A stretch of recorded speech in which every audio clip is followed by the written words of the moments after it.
Философ Огюст Конттың теориясына байланысты оқытушы студенттер алдында мынандай эксперимент жасайды. Студенттерге алдын ала ескертеді. Мен қолымдағы папканың түсі қандай деп сұраған кезде сендер қызыл деп жауап беріңдер, ал кешігіп келген студенттен соңынан сұраймын дейді. Бір студент кешігіп келеді. Оқытушы келіскендей студенттерден папканың түсін сұрап бастайды. Барлығы бірінен соң бірі қызыл деп жауап береді. Кешігіп келген студент алғашқыда мән бермейді, әзіл шығар деп ойлайды. Бірақ барлығының салмақты жауабына қарап ойлана бастайды. Ең соңында оқытушы кешігіп келген студенттен папканың түсін сұрағанда, ол да қызыл деп жауап береді. Осылай Конттың теориясын оқытушы дәлелдейді.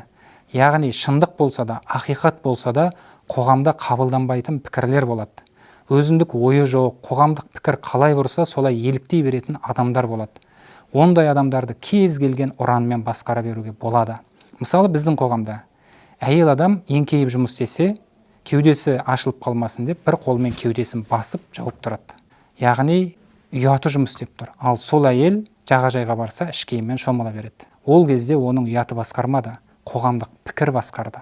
Сол сияқты Инстаграм мен ТикТоктан көріп жатқан көптеген видеолар біздердің өмірімізді, пікірімізді басқаруда. Тек қана өзін тұлға ретінде дамытқан адам ғана қоғамдық пікірге, яғни теріс пікірге өзінің өмірін, пікірін ешқашан басқартпайды.